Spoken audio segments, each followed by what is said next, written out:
और जब शक्ति आ जाती है ना साथ में, तो वो ऐसे ऐसे काम कराती है ना कि जो तुम्हारा दिल दिमाग कभी एक्सेप्ट ही नहीं करेगा, कभी नहीं करेगा। एक बार की छोटी सी कहानी है, बहुत मजा आएगा सुनने को। अब मैंने एक बार यूट्यूब में भी बोला था लोगों ने। एक दिन कम से कम 90 की बात होगी, 90 के आसपास। तो ऑफिस में बैठा था दोपहर के टाइम, तो 3 साधु आ गए ऑफिस में। तो तुमसे अगर तुम्हारा धर्म छुड़ाएगा तो संगत छुड़ाएगा, अगर तुमको धर्म के करीब लाएगा तो भी संगत लाएगा। मगर किस टाइम पे तुम्हारा धर्म छूट रहा है और किस टाइम पे तुम्हारा धर्म आ रहा है, तो ये जो है ना, पैसा, रिश्ता और धर्म, ये सब जरूरी है दुनिया में, हर चीज जरूरी है। मगर किसके लिए अपने को कितना टाइम देना है और कितना भोग देना है। अभी लोगों को किसी को बोलता हूं, उनको बुरा लगता है। बीच में 1-2 बार यूट्यूब में मैंने बोला था, मैंने कहा तुम सही सोच क्यों नहीं पा रहे हो, आध्यात्म के करीब क्यों नहीं जा पा रहे हो। बोले क्यों, तो बोले तुम औरत के साथ एक ही बेड में सोते हो, तुमको सोचने का मौका कब मिलता है। बाद में बाबा ने लास्ट में बोला, बोले एक और जो है ना प्रेम होता है, जो प्रेम नहीं है मगर इंसान उसको प्रेम समझता है। जो चिंतित होगा ना, उसको तुम पूरे दुनिया का एटम बम लाके दे दो तो भी चिंता में ही रहेगा। अरे बोले कोई एटम बम है ही नहीं दुनिया में, अब तू चला, तो भी बोलेगा नहीं यार कोई होगा तो। एक दिन एक साहूकार जो है ना, ऐसे मतलब किसी से सुना है, चौपाटी के वहां खड़ा था, मर्सिडीज गाड़ी से नीचे उतरा, सामने नजर गई तो 2 बच्चे, माँ बाप सब वहां पानी पूरी खा रहे, हंस रहे, खेल रहे। अब तुम घर में जाओगे, बोले चलो आज घर में जाके आनंद करेंगे। अरे मगर तुम्हारी बीवी, तुम्हारे बच्चे, हर किसी को तो उसका प्रैक्टिस होना चाहिए ना आनंद करने का। पता चला तुम महीना भर उसको देखते नहीं, फिर आगे बोले चलो चलो आनंद करते, कैसे करेंगे। ये 5 सब्जेक्ट बैलेंस कर लिए ना, तो ना तुमको दुनिया में कोई डरा सकता है, ना तुमको दुखी कर सकता है, ना मतलब जिसको बोलते हैं ना कि तुमको रोक सकता है भगवान से मिलने में।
ओम साई राम। अनंत कोटि ब्रह्मांड नायक राजाधिराज योगीराज श्री सचिदानंद परब्रह्मो श्री सद्गुरु साईनाथ महाराज की जय। अब अगर किसी को कुछ प्रॉब्लम है ही नहीं, लेडी को, फिर भी अगर डॉक्टर के पास गया तो बोले पहले सोनोग्राफी करो, फिर बोले ये करो, फिर बोले वो करो। अरे उसको कोई तकलीफ ही नहीं है, प्रेग्नेंट है मगर उसको कोई तकलीफ नहीं है, उसको तकलीफ नहीं है, मगर मेरे को तो जरूरत है ना, बोले माया की। हमारे पास अच्छे ब्रेन है, हमारे पास हर मिनरल है, हमारे पास पानी है, हमारे पास अच्छी जमीन है, हमारे पास बुद्धिशाली लोग हैं कि जो लोग फॉरेन में जाकर के कंपनियों में सीईओ बन के बैठे। तो हर आदमी है ना, अगर माया को अच्छी तरह समझ ले तो वो बच के निकलेगा। मगर वो समझना इतना इजी नहीं है, मगर वो अपना स्वास्थ्य खराब कर देता है। सुबह घर से निकलने के टाइम इतने झटपट में नाश्ता करता है ना कि उसको दोपहर को पूछो ना क्या खाया सुबह में, तो 5 मिनट याद करता है साला क्या खाया था। आज 99% नहीं, 90% आदमी को जिसको देखो शुगर का प्रॉब्लम है। इस शुगर का प्रॉब्लम आया किधर से? शुगर का प्रॉब्लम जो आया वो तुम्हारे स्वाद लेने से ही आया। बीमारी को रोकने के लिए पैसे की जरूरत है ही नहीं। ये अभी बाबा ने जो किताब दिया, ये किताब में हर बीमारी जो है 100 रुपए में खत्म होता है। 100 रुपया भी खर्चा नहीं है। जो आदमी निस्वार्थ कर्म करता है ना, उसका कितना भी बड़ा नुकसान हो जाएगा ना, और जाने दे, दिल पे नहीं लेता। क्यों? क्योंकि उसको उसमें आसक्ति नहीं है। आज इसीलिए जो है ना, कोई कोई आदत डालने के लिए हमारे मंदिरों में प्रथा रखी गई है, प्रसाद चढ़ाने की, प्रसाद बांटने की, ताकि तुम्हारा हाथ है ना बांटने को सीखे। अच्छा, आज के तारीख में लोग मंत्र शक्ति के पीछे भाग रहे, शक्ति पाना है, शक्ति पाना है। अरे यार, शक्ति पाके करना क्या हो तो पता?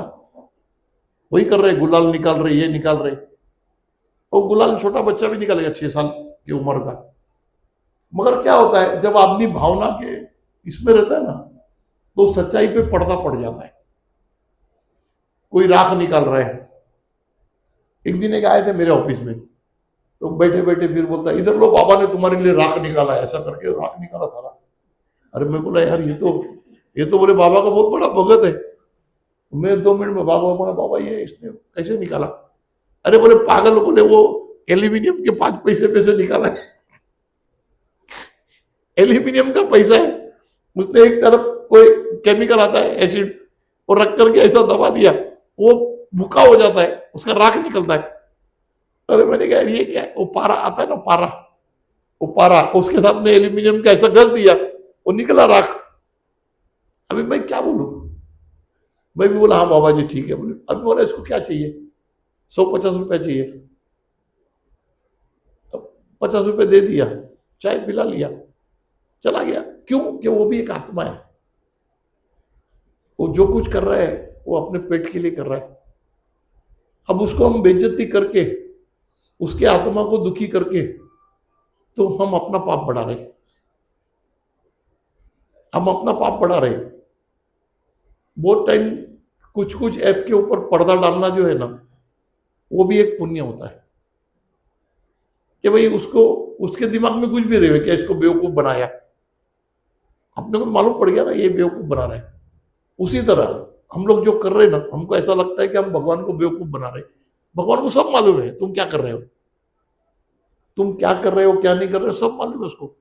पिताजी को सब मालूम होता है कि ये मेरा बच्चा कौन सी गली में जाके क्या कर रहा है, मगर वो बोलता नहीं। क्यों नहीं बोलता है? कि बोले मैं बोल दूंगा तो एक शर्म का पर्दा खत्म हो जाएगा। जो लोग ये सोचते हैं ना कि हमारे माँ बाप कुछ नहीं जानते हैं, वो तो जूने हैं। नहीं, माँ बाप सब जानते हैं, मगर वो जानते हैं कि अगर मैं बोल दूंगा तो एक जो रिस्पेक्ट का पर्दा है ना, वो फट जाएगा। वो कुछ बोलते नहीं है, बोले चलो जान दो, जो है वो है। तो अपने से बड़े जो है, चाहे उम्र में, चाहे शक्ति में, चाहे पैसे में, उसको बेवकूफ समझना हमारी बेवकूफी है। अगर आज कोई आदमी ने 100 करोड़ रुपया कमा लिया है और हम उसको 10,000 का चूना लगा के आए, तो हम सोचेंगे ये बेवकूफ है। वो बेवकूफ नहीं है, तो ऐसी 100 करोड़ नहीं कमाया उसने, उसके लिए 10,000 की कीमत नहीं है। ये जिस दिन आपको पता चल गया ना, और उसी जगह पे अगर तुमने उसके हिसाब में मिस्टेक होगा और 10,000 लेके जाके तुमने उसके घर पे दिया ना, तो तुम्हारी इज्जत करोड़ की हो गई। जब तुम 10,000 में करोड़ रुपए की इज्जत कमा सकते थे, उसकी जगह तुमने क्या सोचा? ये बेवकूफ है, बोले इसके हिसाब समझ में नहीं आया, समझ में नहीं आया, नहीं उसके पास इतना फुर्सत नहीं है तेरा 10,000 का हिसाब देखने के लिए। तो इंसान जो है ना, वो ये सोच के चल रहा है कि मैं भगवान के दरबार में बैठ के जो भी करूंगा, उसको क्या पता चलता है? ऐसा नहीं, उसको सब पता चलता है। तू उसका बेटा है तो उसको चला जाने दे, इसको जरूरत है। और जब शक्ति आ जाती है ना साथ में, तो वो ऐसे ऐसे काम कराती है ना कि जो तुम्हारा दिल दिमाग कभी एक्सेप्ट ही नहीं करेगा, कभी नहीं करेगा। तुम सोच में पड़ जाएगा, यार ये बाबा ऐसा बोल रहे, बोले ये आदमी मेरे को पहला बेवकूफ बना के गया है, फिर आ गया है, फिर बाबा बोलते दे दे दे उसको दे। तो क्या होगा?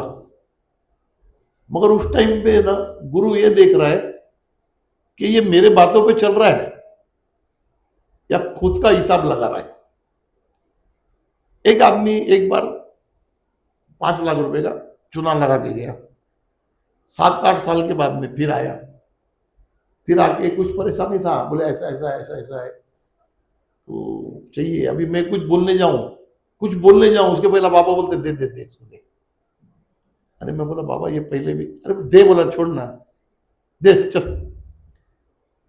अब ना नहीं बोल सकते, उस टाइम पे ना बोल दिया तो फिर तुम्हारा गुरु पे से जो भरोसा है वो खतरे में आ जाएगा। भाई अगर उन्होंने बोला है तो कुछ सोच के बोला होगा, क्योंकि जितना मैं सोच सकता हूं उससे बहुत दूर का वो सोच सकते हैं, क्योंकि वो ब्रह्मांड के नायक है, तीनों लोक के बारे में जानते हैं, हर आत्मा के बारे में जानते हैं।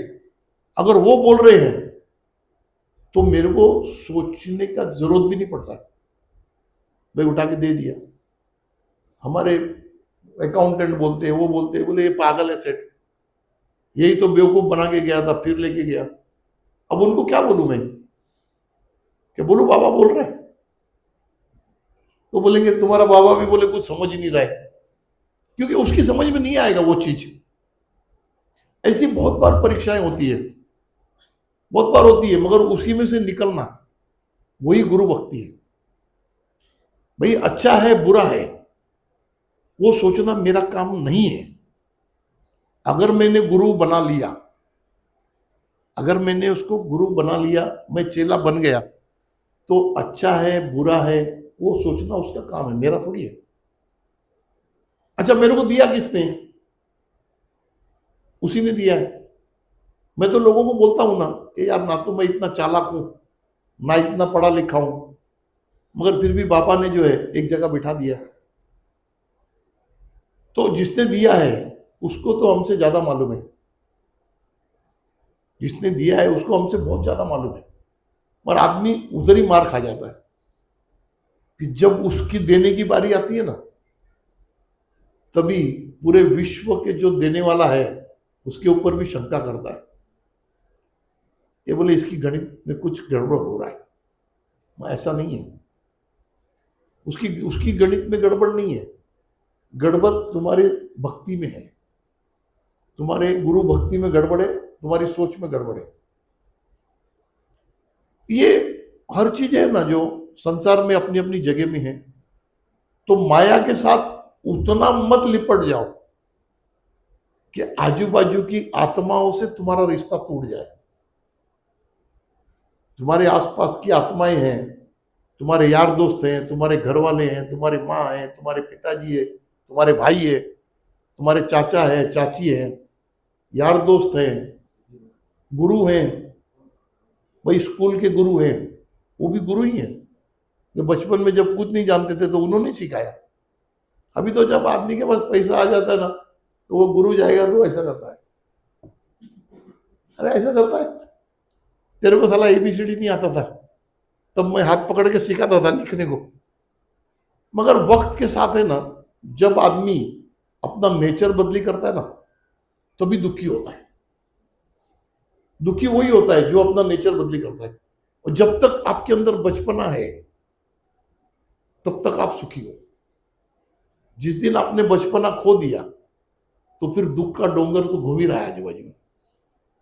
वो तो कभी कभी बोलते हैं ना, अरे बोले तू बच्चे के ऐसा बात करता है, तू बच्चे के ऐसा काम करता है। अरे मैंने कहा मैं बच्चा ही बन के रहना चाहता हूँ, क्योंकि बच्चा रहूंगा ना तब तक खुश रहूंगा।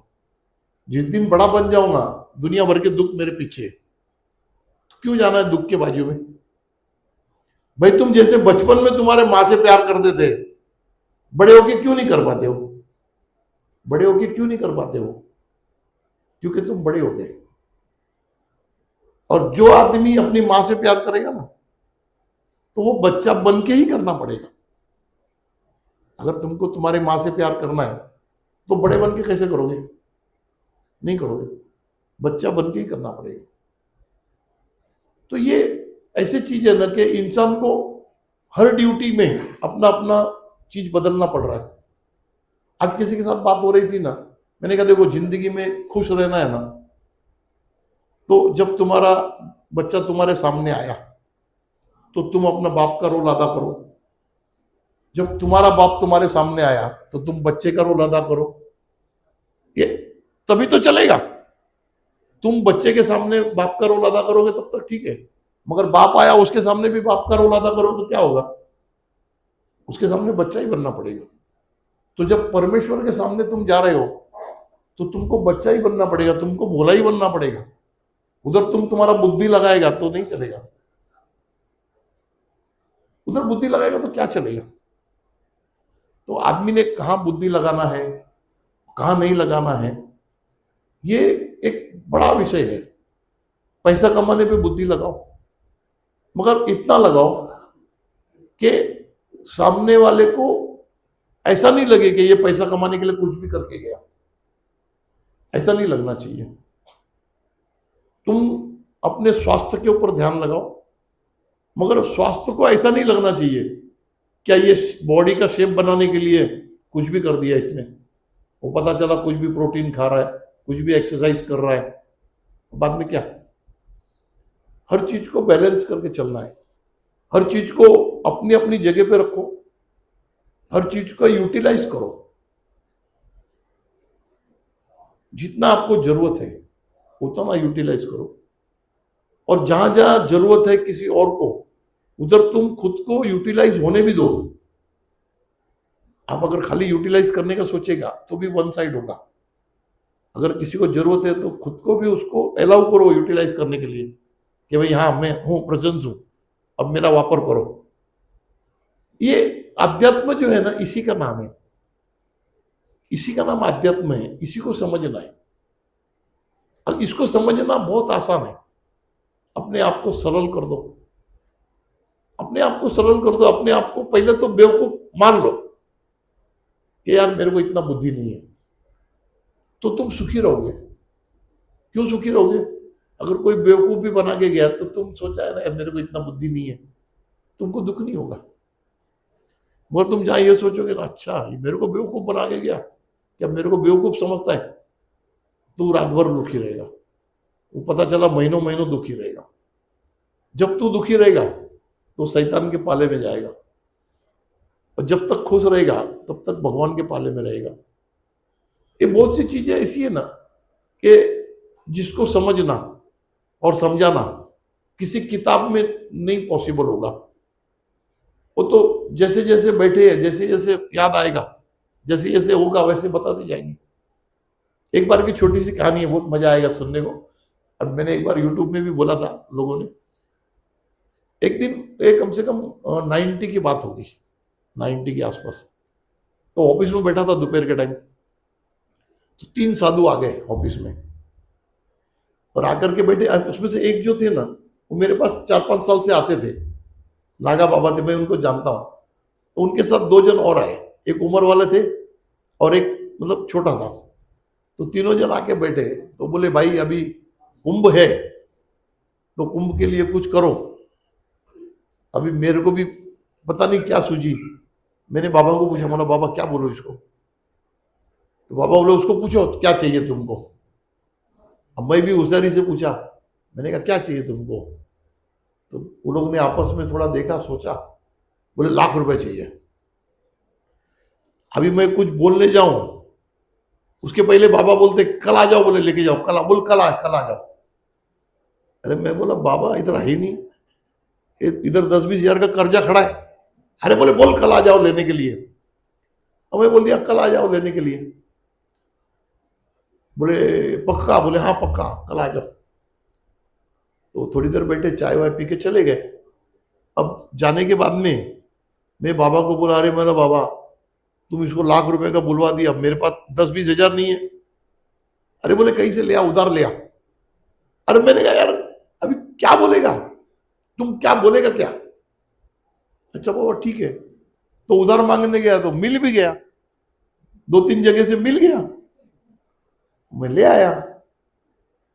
तो फिर दूसरे दिन आए वो लोग। उसके पहले बाबा ने क्या बोला, बोले 3 कवर बना दे। फिर वो ऐसा 33 हजार का 3 कवर बना दिया एनवलप। तो ये आ गए। तो मैं बोला बैठो, चाय वाय मंगाया। मेरे को बोले कब दोगे? तो मैंने कहा अभी दे दूंगा। वो ड्रॉवर में से निकाला, ऐसा 3 पैकेट रखा। मैंने कहा ये है ₹1,00,000। तो वो हाथ लगाने के, मैनेजर रुको। बाबा ने क्या बोला? बाबा बोले ऐसे हाथ कर, ऐसे उनके सामने हाथ किया। मैंने कहा देखो ये है माया और ये है मोक्ष, आपको जो चुनना है चुनो। अब मैंने तो नहीं बोला, वो तो बोला बाबा ने। अब ये तीनों साधु परेशान। अब साधु है तो साधु तो मोक्ष की कामना करेगा। ये बाबा ने परीक्षा लिया। तो उसमें से जो बड़े वाले थे ना महाराज, वो बोले परवीन भाई तुम वाक्य चतुराई कर रहे हो। मैंने कहा देखो मेरे को मालूम नहीं, बाबा बोल रहे, मैं तुमको बोल रहा हूं। ये मोक्ष कौन सी चिड़िया का नाम है मेरे को नहीं मालूम, और मोक्ष का मतलब भी नहीं मालूम। ये तो मैं खुद पहली बार सुन रहा हूं। तो बाबा ने बोले मोक्ष, तो मैं तुमको बोला मोक्ष। और ये माया, तो मैं बोला माया। फिर 10-15 मिनट बैठे, सोच रहे क्या करूं क्या करूं। बहुत देर तक बैठे, 10-15-20 मिनट तक।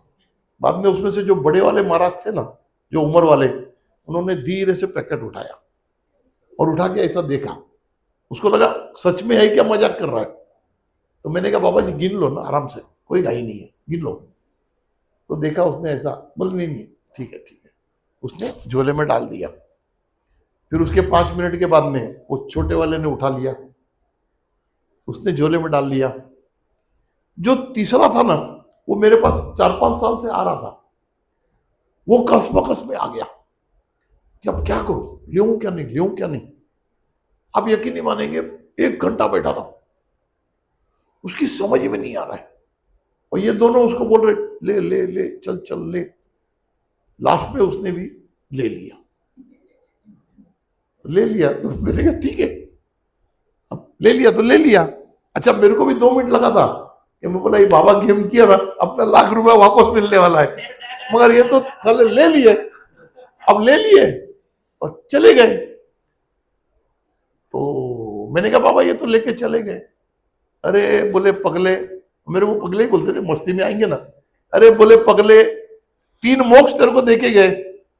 अरे मैंने कहा बाबा ये मोक्ष क्या बहुत बड़ा चीज है क्या? हाँ बोले बहुत बड़ा चीज है। बोला क्या है बताओ? बोले बाद में बताऊंगा। और कभी कभी ऐसे ही बोलते थे, बोले बाद में बताऊंगा वक्त आने में। अच्छा मेरे को जब बाबा ने बोल दिया कि मोक्ष बहुत बड़ा चीज है, तो मेरे को जानने की क्या जरूरत है? मैं बोला अपने को मिल गया मोक्ष, 3 जन का मोक्ष मिल गया।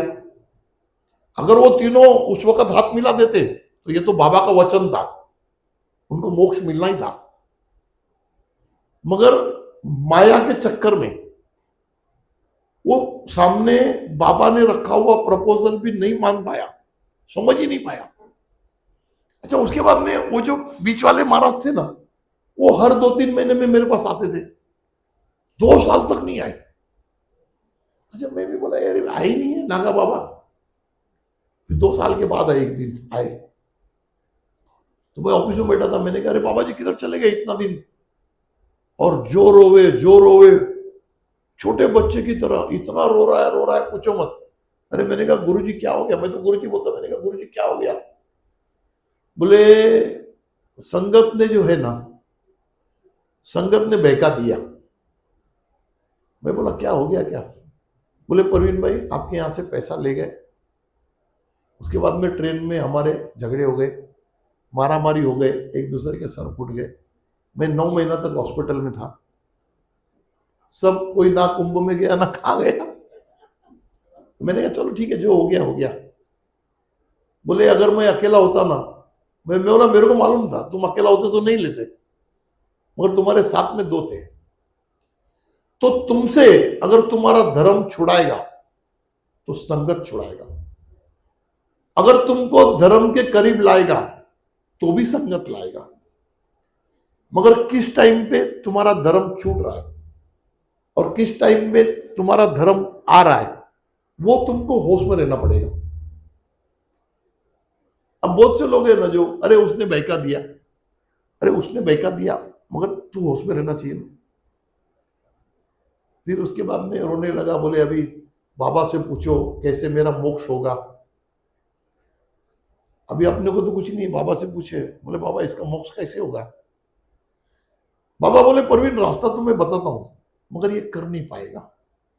मैंने कहा बाबा बताओ तो सही, तो इनको बोल तो दूं।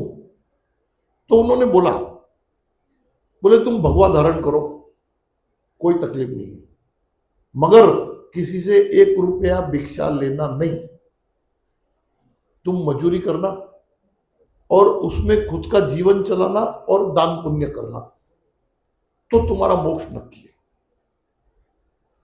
मैंने बोल दिया उनको, मैंने कहा बाबा ऐसे ऐसे बोल रहे हैं। तो बोले ठीक है ठीक है, बोले मैं ऐसे ही करूंगा, ऐसे ऐसे आंसू पोसे, चाय वाय पिया। तो मैं अभी मेरे को भी, अभी मैंने बात किया, मेरे को भी याद नहीं। तो जाने लगे तो मैंने कहा बाबा विदाई लेके जाओ। अब विदाई तो 200-500 रुपए देते हैं। अब उससे भी 10 मिनट में सब भूल गया, वो 500 रुपया लेके भी गया। अब मेरे को भी ध्यान में नहीं है। थोड़ी देर के बाद में बाबा बोलता है, बोले तू क्या, बोले तेरा दिमाग खराब। बोला क्या हो गया। बोले अभी तूने उसको बोला कि कहीं से लेना नहीं और तू ही दे रहा है। अरे मैंने कहा बाबा मैं तो भूल गया, मगर उसने याद रखना चाहिए ना। बोले मैं तेरे को पहले ही बोला था वो नहीं कर पाएगा। तो अभी तक भी जो है ना वो भिक्षा ले रहे, अभी भी आ रहे। बाबा कुंभ है, बोला तुम कुंभ ही करते रहो। चलो बोले ले जाओ, कुंभ करते रहो भाई, तुम्हारे को मोक्ष से क्या लेना देना है। अभी भी कभी कभी मिलते हैं ना, तो उनको मैं याद कराता हूँ ना। तो बाबा जी बोले हाँ, बोले अच्छा। वो जब भी मिलेंगे ना फिर वो बड़ी बड़ी बातें करते हैं, वो रामायण के बारे में, उसके बारे में, न जाने कौन सी बुक पढ़ते हैं। मैंने कहा जब मौका मिला था, जब तुम्हारे को लिफ्ट मिला था तो चढ़ जाते, तो टॉप फ्लोर में पहुंच जाते थे। बाकी तो सीढ़ी चढ़ते रहो, ग्रंथ पढ़ते रहो। देखो वक्त जो है ना, वक्त उसको समझना। आप कभी समझ पाओगे जब आपका चित्त शांत है। अगर आपके चित्त में खलबली नहीं है, अगर आपके अंदर रुपया कमाने की हवस नहीं है, तो तुम हर डील को समझ पाओगे, क्या इसमें मेरा नुकसान है, क्या इसमें मेरा फायदा है। क्योंकि जो भी आदमी तुमको फंसाएगा ना, वो लालच दे के ही फंसाएगा, बगैर लालच के तो फंसाएगा नहीं। मगर अगर तुम होश में है, अगर तुम आध्यात्म में है, तो तुमको पता चल जाएगा कि भाई ये क्या बोल रहा है और ये क्या चाहता है। अगर तुम धर्म में, आध्यात्म में हो, तो आध्यात्म में ऐसे भी लोग मिलेंगे ना कि जो तुम्हारे को बोलेंगे तुम्हारी तीसरी नेत्र, बोले 1 महीने में खोल देता हूं, 1.5 लाख रुपया लगेगा। हाँ है ऐसे, वो आजकल तो टीवी में ऐड आता है, 1.5 लाख रुपए में नेत्र खुलेगा। तो एक दिन किसको वह बात हो रहा था, मैंने कहा 1.5 लाख में नेत्र खुलेगा, मगर वो नेत्र पहला लगाना तो पड़ेगा ना, नेत्र खुलेगा कैसे। अच्छा वो 1.5 लाख ले लेगा, बाद में बोलेगा तुम्हारा नेत्र है ही नहीं, होता तो मैं खोल देता। जो होशियार आदमी है वो तो खुद की जगह रखता है निकलने का। ये अध्यात्म में जो है ना, बहुत से लोग ऐसे मिलेंगे। अच्छा कुछ लोग ऐसे भी है कि जो खुद ही नहीं जानते, खुद ही नहीं जानते कि मेरे से मैं क्या कर रहा हूं, क्यों कर रहा हूं। तो वो यही बोलेंगे, उसको पूछे क्या हो गया, तो बोले सब लोग कर रहे तो मैं कर रहा हूं। अच्छा उसकी भी गलती नहीं है। फिर वो बताएगा अपने को, अरे ये तो 500 साल से चला आ रहा है, ये तो 2000 साल से ऐसा हो रहा है। अब कर, अभी ना क्या बोलूं तेरे को, और ना बोलूंगा तो तेरे को पूरा मेरे को कहानी समझना पड़ेगा, पूरा तेरे को अध्यात्म का मास्टर बनाना पड़ेगा, तब तू समझेगा। तो ये जो है ना, पैसा, रिश्ता और धर्म, ये सब जरूरी है दुनिया में, हर चीज जरूरी है। मगर किसके लिए, अपने को कितना टाइम देना है और कितना भोग देना है और कितना उधर से एक्सपेक्टेशन रखना है, ये बड़ी चीज है, ये बड़ी चीज है। अभी लोगों को किसी को बोलता हूं, उनको बुरा लगता है। बीच में 1-2 बार यूट्यूब में मैंने बोला था, मैंने कहा तुम सही सोच क्यों नहीं पा रहे हो, आध्यात्म के करीब क्यों नहीं जा पा रहे हो। बोले क्यों, तो बोले तुम औरत के साथ एक ही बेड में सोते हो। तुमको सोचने का मौका कब मिलता है, कब मिलता है। आदमी जो है जब एकांत में रहेगा तभी तो सत्य के करीब जाएगा। हाँ, तुमको उत्पत्ति करना है, उत्पत्ति करो, ना नहीं है। तुम भले एक बेडरूम रखो मगर बेड तो अलग रखो, क्योंकि तुम्हारा तो अध्यात्म खो रहे हो, उसका भी खो रहे हो। अच्छा, ऐसा जरूरी नहीं है कि भाई मर्द ही अध्यात्म के बारे में सोचेगा। अरे, औरतें भी शक्ति है, वो भी अध्यात्म के बारे में सोचती है। जब तुम एकांत में रहोगे, जब तुम अकेले रहोगे, तब तुम है ना 5 मिनट ईश्वर को याद कर पाओगे। आज रात को सोने से पहले वक्त मिलता है, 5-10 मिनट ईश्वर का नाम स्मरण करते हैं। नाम स्मरण करने में कोई प्रॉब्लम नहीं है। मंत्र जाप जो है ना वो सोच समझ के करो, क्योंकि मैंने जितना भी शिविर लिया हूं ना, उसमें जितने भी लोग आए हैं उसमें से 60% आदमी जो है ना वो मंत्र जाप से ग्रसित है। किसी का दिमाग खराब हो गया है, किसी का ट्यूमर हो गया है, किसी का लीवर खराब हो गया है, किसी का क्या खराब हो गया है, वो जाप की वजह से। वो रिबॉन्ड हो रहा है, एनर्जी रिबॉन्ड हो रहा है। साइंस बोलते हैं ना, एवरी एक्शन के सामने रिएक्शन आएगा। तुम मंत्र जाप कर रहे हो, मंत्र जाप जो है ना वो वॉइस कमांड है। वॉइस कमांड का जो है ना अपने टोन का एक सेटिंग है। अगर उसमें आप बरोबर टोन नहीं बोलते हो तो वो किसी और के पास जा रहा है, वो किसी और के पास जा रहा है।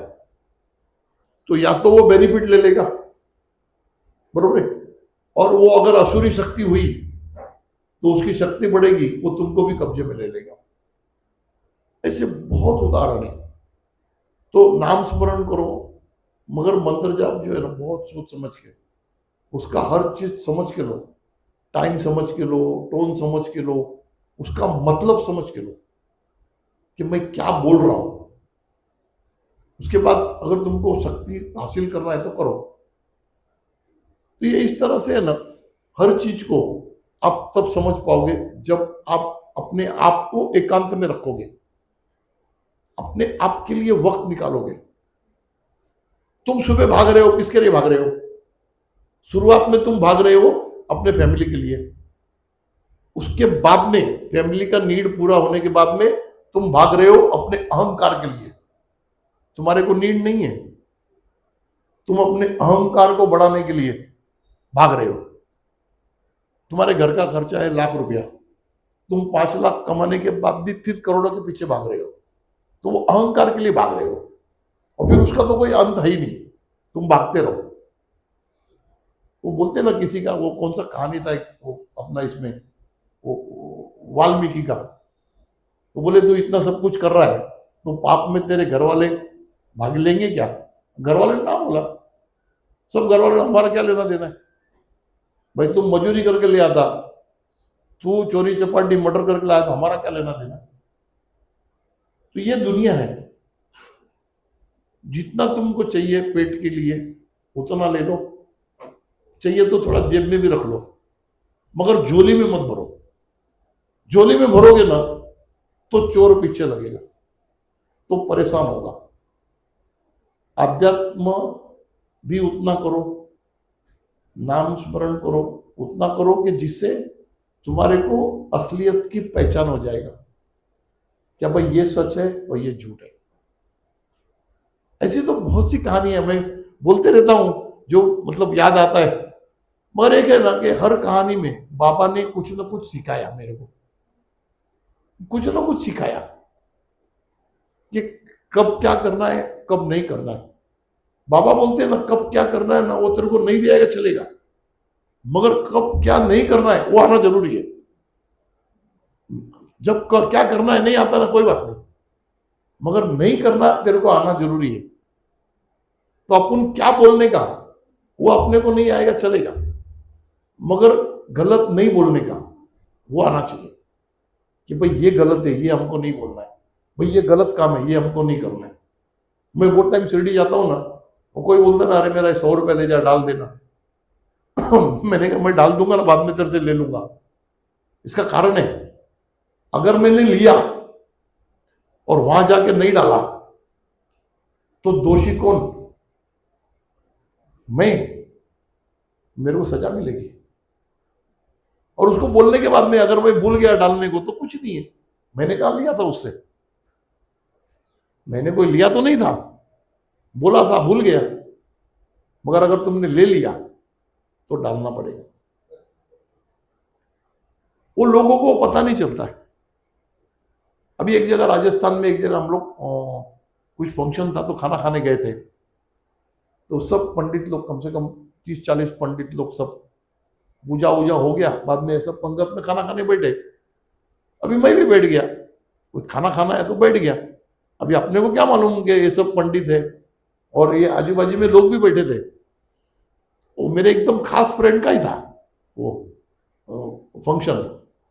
तो उसने फंक्शन होने के बाद सबको 500-500 रुपए का नोट दिया, पंडित लोग को दे रहा था। तो मैं भी था, तो अभी मजाक में मैं भी ऐसा कर दिया, मेरे को भी दे दिया 500 का नोट, मैं रख लिया।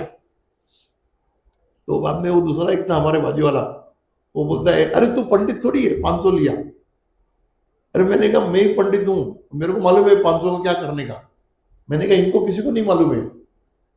बोले मतलब क्या? मैंने कहा मतलब बाद में इनको बुलाओ झाड़ के नीचे। तो सामने एक झाड़ था, झाड़ के नीचे बैठे सब पंडित आए, सब बैठे। मैंने कहा तुमको दक्षिणा मिला, उसका क्या करेंगे, मालूम है क्या तुमको? नहीं, सब बोलते हमारे लिए मिला है। क्या बोलते हैं? हमारे लिए मिला है। मैंने कहा जितने लोग बैठे हैं ना, इस सबके घर में बीमारी और दरिद्रता है। कि 50 पंडित में से एक बोल देवे कि मेरे घर में बीमारी नहीं है, मेरे घर में दरिद्रता नहीं है, कोई नहीं बोला है। क्या नहीं? मैं बोला है। मैं बोला इसका कारण ये दक्षिणा है। ये दक्षिणा को क्या करने का ये तुमको पता ही नहीं है। दक्षिणा क्यों दिया जाता है? ये जितना भी कर्म कांड हुआ, इसके अंदर अगर कोई त्रुटि रह गया है तो ये दक्षिणा से आप पूरा करो। बोले हमको तो किसने बोला ही नहीं है। मैंने कहा तुमने कभी किसी को पूछा क्या? किसी को पूछा नहीं। बोले फिर कैसा करने का? मैंने कहा तुम्हारे को है ना पंचदान करना पड़ता है। भाई तुम्हारे को 500 रुपया मिला ना, 250 रुपये में तुम्हारा अधिकार है, बाकी बचे हुए 250 रुपये में पंचकर्म करना पड़ता है। और पंचकर्म करने के टाइम में वो जो जिसके तुमने पूजा किया उसके नाम से करना पड़ता है कि भाई उसके लिए हमने पूजा किया था, कोई त्रुटि हो गया है तो ये पंचदान करके मैं उसको मतलब उसका माफी मांगता हूं। तो उसमें गाय, पंछी, चिड़िया, मतलब मच्छी है, कोई गरीब है, उसको खाना खिलाना पड़ता है। तब उनकी समझ में आया, बोले ये भी बात है। तो सोनलाल करके थे राजस्थान में, तो सोनलाल भाई बोलता है अरे यार ये क्या बात है, तेरे को कैसे मालूम? मतलब मेरे को नहीं मालूम। मतलब मैं डायरेक्ट बाबा से पूछता हूँ, मेरे को क्या मालूम है? मतलब मेरे पास इंटरनेट चालू है। अब सीधी बात है ना, अगर आपको किसी इंग्लैंड के बारे में मालूम नहीं है, बरोबर है, अब मैं आपको बोलूंगा यार वो इंग्लैंड का फलाना रोड मालूम है क्या? बोले ठीक रोड, खोल के बताएगा। बोले हाँ, उसके बाजू में थिएटर है ना। अपने को क्या लगेगा, अरे ये इंग्लैंड जाके आया है। अरे इंग्लैंड नहीं जाके आया है, उसका इंटरनेट चालू है। तो उसी तरह अगर आप एक बार सदगुरु के साथ हो गए तो पूरी सृष्टि जो है ना, उसके हर सवालों के जवाब तुम्हारे पास है। क्यों? वो हर सवालों के जवाब सदगुरु के पास है। अच्छा, जितनी बार हम किसी को बोलते हैं ना, उतनी बार मैं भी जानता हूं। मेरे को भी नहीं मालूम था पंचकर्मों का गणित, मैं भी उसी टाइम सीखा। हाँ, मगर उसके लिए खुद को, शरीर को और दिमाग को वो उनके हाथ में छोड़ना पड़ता है। उनके हाथ में छोड़ना पड़ता है।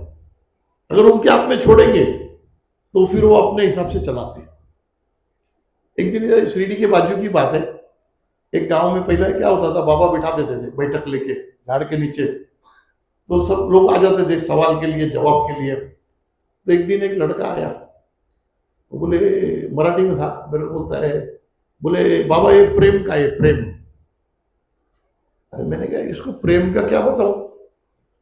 तो उतने में बाबा क्या बोले, बोले मैं बताता हूं। मैं बाबा बोलते मैं बताता हूं। बोला बताओ। अरे बाप रे, वो प्रेम के बारे में 2.25 घंटा बताया बाबा ने। प्रेम, एक प्रेम का मतलब 2.25 घंटा बताया। अभी मतलब पूरा तो नहीं बता पाऊंगा, मगर मेन पॉइंट है ना, बाबा ने बताया सबसे पहला जो प्रेम है वो बच्चे को किससे होता है? सबसे पहला तो हर कोई बोलेगा माँ से होता है, नहीं, माँ से नहीं होता है, दूध से होता है। बच्चे को सबसे पहला प्रेम दूध से होता है, क्योंकि वो उसका नीड पूरा करता है। फिर उसके बाद में उसकी माँ से होता है, उसकी माँ से होता है। फिर उसके बाद में जब थोड़ा बड़ा होता है, थोड़ा सा, तो वो भाई बहन से होता है प्रेम। उसके बाद जब थोड़ा बड़ा होता है, तो जब उसको मालूम है कि सब खिलौना विलौना कौन लाके दे रहा है, तो पिताजी दे रहा है, तो उससे प्रेम होता है। फिर उसके बाद में धीरे धीरे उसके यार दोस्त से प्रेम होता है, फिर धीरे धीरे उसके घर से प्रेम होता है, फिर उसके गांव से प्रेम होता है, फिर उसके गांव के नदियों से प्रेम होता है, उसके गांव के पहाड़ों से प्रेम होता है, उसके गांव के जो बड़े बड़े झाड़ होते हैं जिसके ऊपर वो चढ़ता है खेलता है, उससे प्रेम होता है। फिर उसके बाद में उसको अपने देश से प्रेम होता है, उसके बाद में पूरी सृष्टि से प्रेम होता है। तो ये प्रेम का पूरा उनका जो है ना, एक ये है चैन। बाद में बाबा ने लास्ट में बोले एक और जो है ना प्रेम होता है, जो प्रेम नहीं है मगर इंसान उसको प्रेम समझता है, तो वो होता है औरत मर्द का प्रेम। ये मैं नहीं बोल रहा हूं, ये बाबा ने बोला है। औरत मर्द का प्रेम जो है ना, वो बाबा ने बताया प्रेम नहीं होता है। ये जो है ना, ये एक आकर्षण होता है, एक नीड होता है एक दूसरे का। इसका कारण है, इसका कारण है बाबा ने बताया। बोले मियाँ और बीवी में से अगर एक गुजर जाएगा तो अगला जो है ना, वो एक रात उसके साथ अकेला नहीं बिता सकता, उसको आजू बाजू वाले चाहिए। वो मरे हुए के साथ में एक रात अकेला नहीं बिता सकता, जबकि पूरी जिंदगी उसने साथ में बिताया, नहीं बिता सकता। क्यों? उसका चैतन्य चला गया। जब तक चैतन्य था तब तक भय नहीं था, अब चैतन्य चला गया तो भय ने अपना जगह ले लिया। उसी की जगह अगर उसका भाई गुजर जाएगा ना, तो वो 3 रात बैठा रहेगा, उसको डर नहीं लगेगा। उसकी मां गुजर जाएगा तो 3 रात बैठा रहेगा, उसको डर नहीं लगेगा। क्यों डर नहीं लगेगा? क्योंकि उसके साथ प्रेम है, उसके साथ प्रेम है। कोई यार दोस्त गुजर जाएगा तो उसके साथ बैठा रहेगा 2 दिन रात को, कोई तकलीफ नहीं। मगर ये जो गुजर गया ना, ये गुजर जाने से उसकी जरूरत खत्म हो गई, फिर उससे उसको डर लगता है। तो ये बोले ये भी एक प्रेम समझते, मगर ये प्रेम नहीं है। तो इसीलिए बोलते हैं ना कि हर चीज को देखने का एंगल और समझने का एंगल में बहुत फर्क है। आज हम लोग मियाँ बीवी लोग, औरत मर्द, वो इस मोह के चक्कर में जिनसे प्रेम है उनको त्याग करके और वो अलग से अपना बसाते संसार, मगर वो बस नहीं पाता है, बस ही नहीं पाता है। आप किसी को भी पूछो तो बोले यार वो तो है ही नहीं बरोबर, दूसरे बोले वो है ही नहीं बरोबर। अरे तो बरोबर नहीं है तो फिर तो दूसरे 4 जन थे उसके साथ में रह के बरोबर होना चाहिए ना। ये पूरा एक गणित है। तो जो हम जानते हैं ना, हमसे ज्यादा वो जानता है, मगर उस पर भरोसा करना पड़ेगा। तुम आसक्ति खत्म करो, आसक्ति खत्म करो, भय खत्म होगा। भय खत्म होगा तो ईश्वर जो है ना, उसके अंदर तुम्हारा विश्वास अटूट होगा। जब तक तुम्हारे अंदर भय है तब तक ईश्वर तुमसे कोसों दूर है। आज मैं आपके सामने कुछ बोलने से कब डरूंगा? जब मेरे को आपसे कोई इच्छा है किसी चीज का, भाई मान सम्मान का इच्छा है, पैसे का इच्छा है, या किसी और चीज का इच्छा है, तब तक तो भय है मेरा। और जब तक भय है तब तक तो बोल ही नहीं पाऊंगा। तो फिर आध्यात्म का मतलब क्या? भाई अपने को हकीकत बोलने के लिए तो बाबा ने बिठाया गादी पे कि बोले जो हकीकत है वो बोलो, उसमें से जिसको जिसको समझ में आ जाएगा उसकी जिंदगी बदल जाएगी। और जिसकी समझ में नहीं आएगा तो वो तो पहला भी वैसी था, तेरा क्या जाने वाला है, कुछ जाने वाला नहीं, वो पहला जैसा था वैसे ही रहेगा। तो ये विषय सब ऐसे है ना कि इसके लिए हम जितना बोलते जाएंगे उतना कम है। अभी तक कम से कम दिन तो 50-60 एपिसोड हो गया, फिर भी खत्म नहीं हो रहे। फिर अभी ये बाबा ने ये काम पे लगा दिया, सेवा में, बोले अभी चलो सेवा करो। तो सेवा में लगाया है, मगर जब तक सेवा में आनंद आ रहा है, मुझे आनंद आ रहा है, तब तक वो सेवा है। जब तक मुझे आनंद आ रहा है लोगों से बातें करने में, लोगों की सेवा करने में, तब तक वो है ना जो वो सेवा है। और जिस दिन मेरे को ऐसा लगेगा यार ये करना पड़ रहा है, फिर सब खत्म सेवा, फिर सेवा नहीं, फिर मजबूरी हो गई। और जिस दिन ऐसा लगेगा ना क्या यार मेरे को करना पड़ रहा है, उस दिन छोड़ दूंगा। क्यों? उसके बाद करना जो है ना वो भी अधर्म है, अधर्म है। क्योंकि तुमको तो आध्यात्म में, आध्यात्म के काम में, आध्यात्म के सेवा में आनंद आना चाहिए। अगर आनंद आ रहा है तो तुम आध्यात्म में हो। अच्छा, आध्यात्म का ही बात नहीं है, किसी भी काम में जब तक आपको आनंद आ रहा है ना, तब तक वो काम आपको प्रिय है और उसमें आपको सफलता 100% मिलेगा। जो काम में आपको आनंद आ रहा है उसमें सफलता मिलेगा, और जो काम में आनंद नहीं आ रहा है वो काम में सफलता के चांसेस भी कम होते हैं। आपके बच्चे लोग भी है, कोई पढ़ाई कर रहा है, किसी को अगर आर्ट्स में आनंद आ रहा है तो उसको आर्ट्स में आने दो, कि जहां पे उसका आनंद रहेगा ना वहीं पे जीतेगा। क्योंकि किसी भी चीज को जीतने का जो है ना चाबी आनंद है। आनंदित आदमी को कोई हरा नहीं सकता, और जिसको बोलते चिंतित आदमी को कोई जीता नहीं सकता।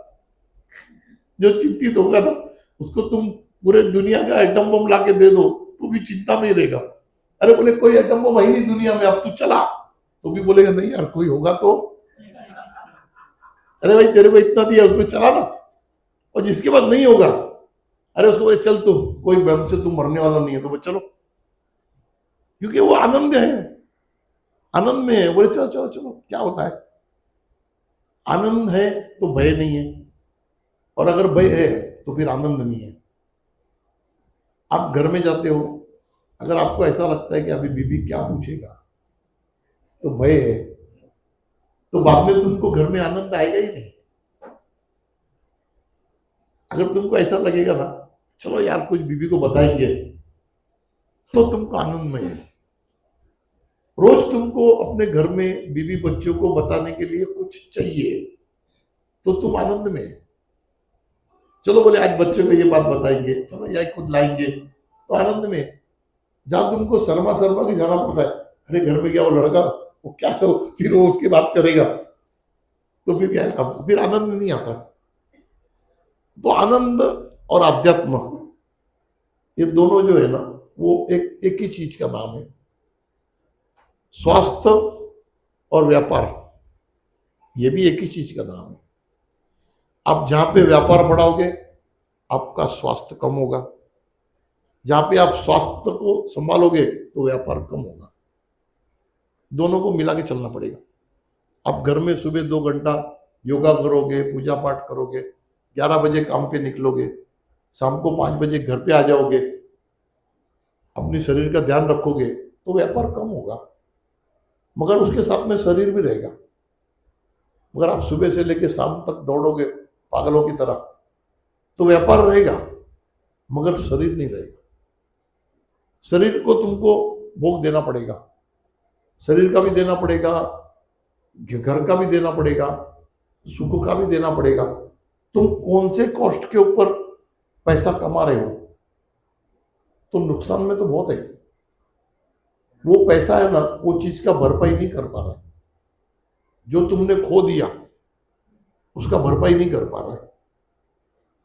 जब तुम ऐसे स्टेज में होगे कि जब तुम्हारे पास सिर्फ पैसा है, सिर्फ पैसा है।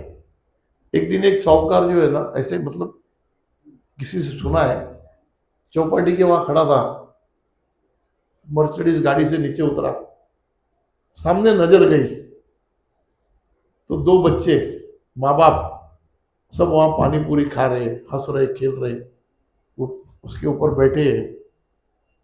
तब उसकी समझ में आया कि साला मैं क्या किया जिंदगी में, ये तो कभी किया ही नहीं मैंने। क्योंकि जब ये करने का वक्त था उस टाइम पे तो मैं कुछ और कर रहा था। अभी तो बच्चे बड़े हो गए, अब तो वो मेरे साथ पानी पूरी खाएंगे नहीं, कि यहाँ पे खेलेंगे नहीं। अब औरत तो मेरी तो बुढ़ी हो गई, अब वो आएगी भी तो यहाँ पे उसको हाथ पकड़ के खड़ा करना पड़ेगा।